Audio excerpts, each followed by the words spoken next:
And Representative Greene, you have advocated the use of physical violence against people you disagree with politically, right? I object without context, without anything. Overruled. Go ahead. What's the question again, Mr.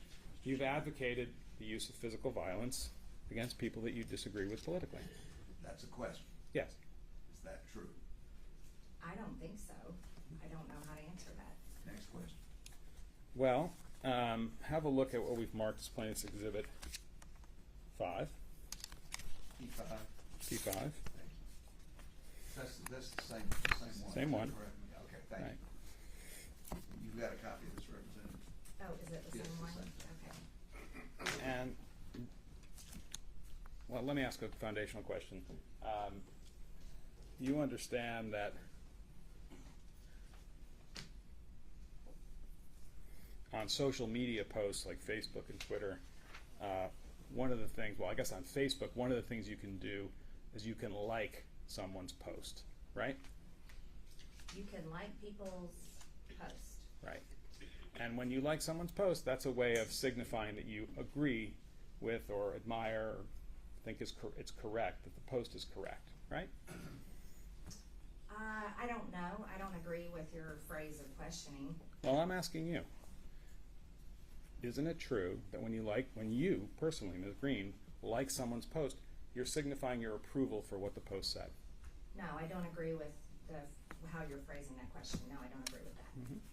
Mm-hmm. So it's true, though, that you liked a post that suggested that, quote, a bullet to the head of Nancy Pelosi would be a quicker way to remove her as Speaker of the House than impeachment, right? Now, you're using a CNN article, which CNN has lied about me multiple times, and you're using a CNN article. I'm asking as you your to evidence. answer my question. Did you like a post that said it's quicker, that a bullet to the head would be a quicker way to remove Nancy Pelosi from the role of Speaker? I have had many people manage my social media account over the years. I have no idea who liked that. Okay. Are you testifying under oath it wasn't you? Just want to be clear on that. I am testifying. I have no idea who liked that comment. Fair enough. It could have been you. Right? I am She's telling answered you, the I question. do not know. She's answered the question. Go ahead. Next question. Yeah.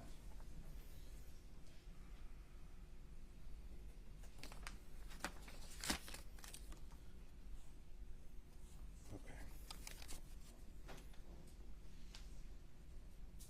By the way, you know, Ms. Greene, that one of the places inside the United States Capitol building that was invaded by people who were doing violence was Ms. Pelosi's office, right?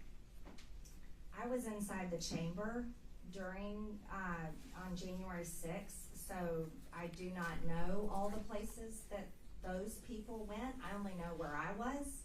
Are you telling us that in the more than a year since these events occurred, you have not become aware that one of the offices that was invaded by people who were illegally in the Capitol was Nancy Pelosi's office? I've seen that on the news. Okay.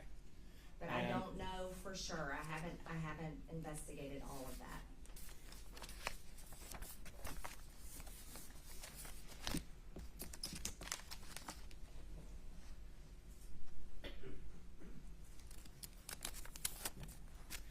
Now, you mentioned earlier in response to some of my questions that there was a demonstration that was being planned for January 6, 2021 called the March for Trump, right? We talked about it on one of my Twitter posts. Right. And that demonstration was being organized in part by an organization called Women for America, right? I don't remember who organized it. Okay.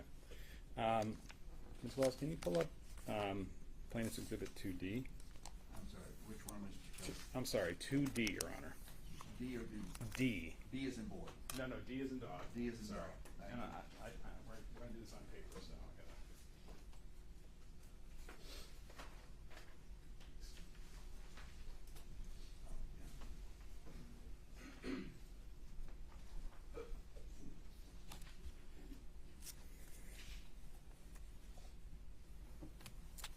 gotta. I placed in front of you what's a document that's been pre-marked as Plaintiff's Exhibit 2D. Let me just begin by asking, one of the things that you can do on Twitter, Ms. Greene, is you can retweet or send out again somebody else's tweet, right? Yes. Okay. And on Plaintiff's 2D, which I placed in front of you, you are retweeting a tweet sent by Kylie Jane Kremer on December 19th, 2020, right? I don't know if I retweeted it. Well, if you look carefully, it says Marjorie Taylor Greene. There's an American flag, and it says retweeted. As I your don't know testimony, if I retweeted it. you don't recall one way or the other. I don't recall. And it's your testimony that if this got retweeted from your account, that would have been done with your permission, right? I don't recall retweeting it. That's not my question.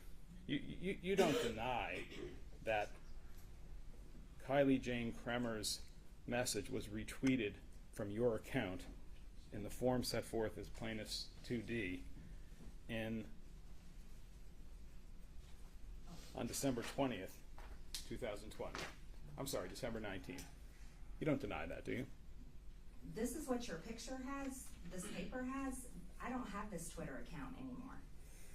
So I don't remember retweeting this. Okay. But you do remember that there was this thing called the March for Trump. It was going to be on January 6th, right? Yes. And that Women for America were one of the organizers, right? I don't remember, but that's what this says. Okay.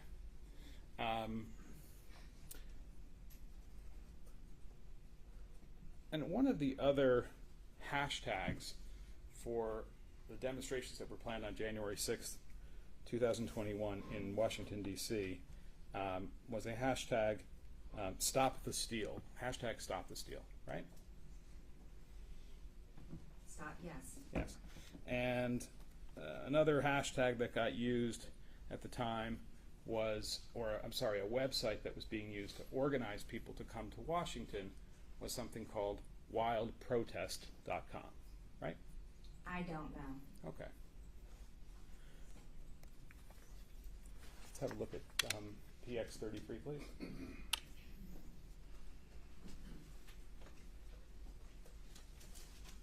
sorry again, Mr. Shelley, PX33. PX? I call it PX. P33, Your Honor. P33.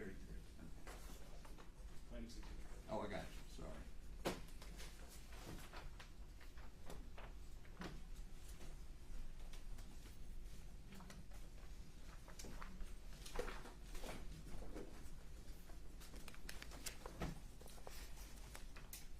I've placed before you, Ms. Greene, a document that we've marked as Plaintiff's Exhibit or Petitioner's Exhibit 33. And I'm just going to ask a couple questions about it. Does this refresh your recollection that there was a website known as wildprotest.com that was encouraging people to come to Washington for a protest on January 6th? I don't remember the website, but I'm seeing it here on your paper. Okay. And wild was the term that President Trump used to describe what he thought was going to happen on January 6th, right?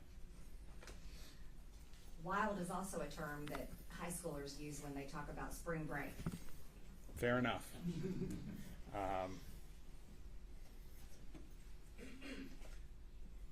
But whatever the title of the demonstration or the name or the hashtag that was used, you would agree that you were aware after the election and before January 6th that people were being asked to come to D.C. for a large demonstration to object to the certification of Joe Biden as President of the United States, right? I was aware people were coming to support our objection in Congress, and on January 6th, the only thing I was preparing for was objecting. When did you first become aware that there were going to be large demonstrations in D.C. on the 6th? I don't recall. Did you consider at any point participating in any of those demonstrations? It was put on my calendar, but then I never went. We were too busy. We were, looking at all the evidence and preparing for our debates and preparing to object. And who put it on your calendar? I don't know. Somebody on your staff, I take it? I have no idea. Well, it wasn't a complete stranger, right? It was somebody from your congressional staff, right? Probably so, but I have no idea. And as you sit here, can you tell us why it is that an appearance for you at that demonstration was placed on your calendar? Can you rephrase that question? Sure. How did it come to pass that it was put on your calendar that you were going to appear at a demonstration? I understand you said you were too busy in the end. I don't know. I was so busy just preparing to object. I don't know. You were going to go to one of these demonstrations as a speaker, right? I don't think so. I was always preparing to object. We were very busy. Well, have a look at what we've marked as number 33. And if you go about 3 pages in at the bottom of that page and then over to the next page, it says invited speakers and featured guests, right? I'm assuming I guess I was on there because I was invited. Right. But I don't know who made this website. I'm sorry, I can't answer Okay. Well, anything about it. well, you can answer that that's your name and face, right? That is my name and face, but I don't run that website. I have no idea who does. My question to you, Representative Greene, is did you or someone under your authority at your congressional office authorize you to be placed as a speaker or guest of the wild protest demonstration? I get many invitations as a member of Congress to many events and all kinds of speaking engagements, and most of the time those go on my calendar, but they have no relevance as to whether I attend or not. So would it be fair to say, Ms. Greene, that through your office you authorized your name and your likeness to be associated with the wildprotest.com demonstration? No, you cannot say that or assume that. That would be whoever organized this. Well, let's talk about that. Going back to 33. You know Ali Alexander, don't you? No, I don't really know him, no. When you say you don't really know him, you've met him, right? I've seen him before, but I don't know him. Yeah, how many times have you been in his physical presence to your knowledge? I cannot even guess. Hardly any. 10? 20? No. Have you shaken his hand? I've shaken his hand before, yes. I have shake hands with pretty much everyone I meet. Lots of people, right? And he's a friend of yours, right? No. Okay. We'll come back to that.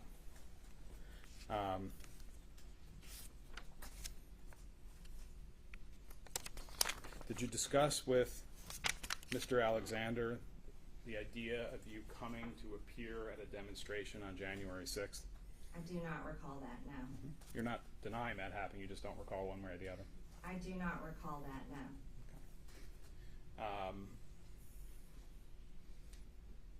Well, did you discuss with anybody attending the wild protest demonstration that was planned for January 6th? I do not recall ever talking about attending.